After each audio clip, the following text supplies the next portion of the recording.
Welcome to my channel, Midsummer Myths, where you find stories like no other, packed with twists, drama, and unbelievable moments you won't forget. You ever hear a story so outrageous that you can't believe it actually happened? Well, buckle up, because today's tale will have you clenching your fists and maybe even tearing up by the end. It all began on a warm afternoon in a small coastal town cafe, the kind of place where everyone knew everyone and tourists blended with locals, over cups of fresh brewed coffee. Behind the counter was Emily, a quiet, kind young woman who had worked there for 3 years without a single complaint on her record. The cafe was busy that day when the door opened, and in walked an older man wearing a faded baseball cap, with us MC veterans stitched in gold. Beside him padded a beautiful black Labrador wearing a service dog vest. Emily noticed the man's careful step, the stiffness in his movements, the kind you only get from years of service and even more years of carrying the invisible weight that comes with it. But not everyone in that cafe shared her respect. From the corner table, the owner's daughter, Stacy, whispered to her friends, her eyes narrowing, "Dogs aren't allowed in here unless it's a health inspection day." She sneered. Emily overheard it and stepped in without hesitation. "Service. Dogs are not pets," she said firmly. "He has every right to be here." Her boss, Mr. Curtis, wasn't as understanding. He stormed out from the kitchen, his voice sharp.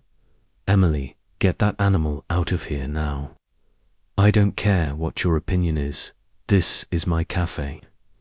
Emily looked between the veteran, who stood frozen with embarrassment, and her boss, who was glaring daggers. "I'm not asking him to leave," she said, her voice shaking but steady. "Not for this." The room fell silent. Mr. Curtis's face turned red.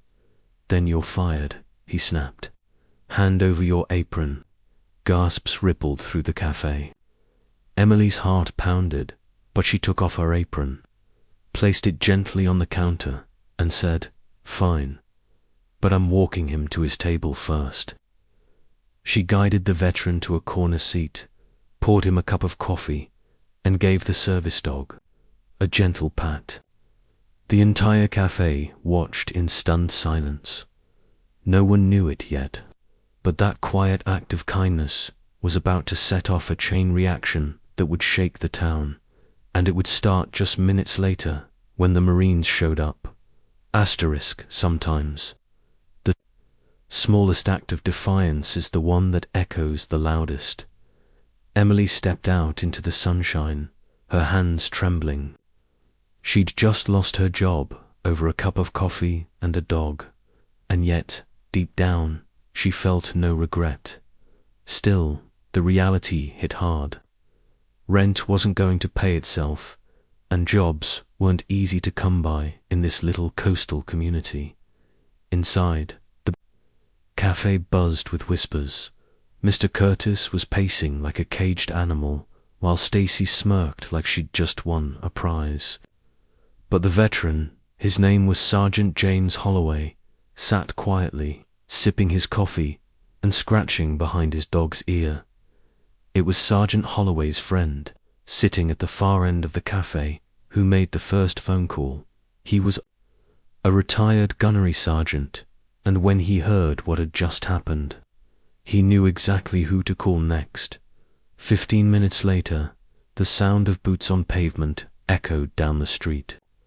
Heads turned as a group of uniformed Marines walked in, not in an aggressive march, but with a purposeful, unshakable presence. They filled the cafe's doorway like a wall of resolve. One of them, a tall, broad-shouldered officer, stepped forward. "We're here for Sergeant Holloway," he said, his voice calm but commanding, and for the woman who stood up for him, Mr. Curtis blinked, unsure how to respond. She's not here anymore," he stammered. "Then we'll—" "Wait," the officer replied, taking a seat at the counter. The rest of the Marines sat too, ordering coffee and food enough to keep the kitchen busy for hours. Word spread fast. Locals began streaming in, some standing along the walls just to see what was happening. Emily, still standing outside, unsure what to do next, was spotted by one of the Marines, who came out and waved her in. "You don't know it yet," he said with a faint smile, "but you just made a lot of friends today." Emily stepped back. Inside, the air thick with curiosity, Mr. Curtis's expression twisted between annoyance and unease. What none of them knew was that this show of support was only the beginning. The Marines had a plan, and it wasn't just about coffee. Asterisk. Every act of courage has a ripple, but some ripples turn into waves. You can't stop. Emily stood just inside the cafe door, her eyes darting between the Marines, the veteran, and her former boss. The tension was thick enough to cut with a knife.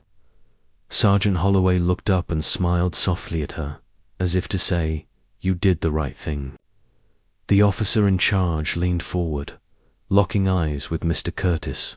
"Sir, we're here because one of your employees treated a veteran and his service dog with respect, something you apparently couldn't manage. We take care of our own, Mr. Curtis shifted uncomfortably. "Look, I have rules. Rules don't override federal law," the officer interrupted. His tone was still calm, but every ear in the cafe caught the steel underneath. Service dogs are protected. Denying entry is illegal. Firing someone for refusing to enforce your mistake, that's shameful. A murmur spread through the customers. Someone at a nearby table pulled out their phone, already recording. Another whispered, "This is going online." Emily's cheeks burned, but not from shame. For the first time that day, she felt like maybe she wasn't alone. The Marines didn't just sit quietly. They ordered drinks for everyone in the cafe, on their tab, and made sure every customer knew why they were there. "That young lady," one Marine said, pointing at Emily, "is exactly the kind of citizen we fought to protect, and we'll stand by her just like she stood by our brother." Within an hour, the video of the Marines in the cafe started circulating online. Facebook groups, local news outlets, even veteran advocacy pages began sharing it with captions like, "This is what community looks like." By the next morning, Emily's phone was buzzing non-stop. Friends, strangers, even people she hadn't spoken to in years were calling to say they'd seen her on the news. Job offers trickled in, but the real surprise came when she received an invitation to a local veteran fundraiser as the guest of honor. Mr. Curtis, on the other hand, wasn't enjoying the same public attention. The cafe's online reviews tanked overnight. Ratings piled up with comments like, "Refuses service to veterans," and "Don't support businesses that disrespect our troops." Emily didn't set out to start a war of public opinion, but now that it had begun, she wasn't about to back down. Asterisk sometimes. Justice doesn't come from a courtroom, it comes from the community standing tall. The fundraiser was held at the town's old community hall, decorated with flags, banners, and photos of local veterans through the years. Emily walked in, feeling like an imposter, but the room erupted in applause as soon as she stepped through the doors. Sergeant Holloway was waiting for her near the stage. His dog sat faithfully by his side, tail wagging. "You didn't just help me," he said quietly. "You reminded people what's worth standing for." The Marines from the cafe were all there, along with dozens of veterans in uniform and civilians wearing patriotic colors. They had set up a table with Emily's name on it for job offers. Local businesses, inspired by her act, had come forward offering positions. Midway through the event, The officer who had first walked into the cafe took the microphone. We all saw what happened. We all saw someone do the right thing when it would have been easier to look away. That's courage, and it deserves recognition. He presented Emily with a framed certificate of appreciation, signed by the Marine Corps liaison. The crowd stood, clapping and cheering. But the biggest moment came later, when Sergeant Holloway's daughter stepped up to speak. Her voice cracked as she said, "For years, my dad's been treated like a burden in public spaces because of his injuries and his dog. That day, you didn't see a burden. You saw a person. Thank you." Tears stung Emily's eyes. She had never thought of her actions as anything more than basic decency. But now she realized how rare and valuable such moments could be. Meanwhile, Mr. Curtis' cafe sat mostly empty. Word had spread beyond the town. News outlets picked up the story, framing Emily as a hero and Curtis as the villain. He released a half-hearted apology on social media, but it only made things worse.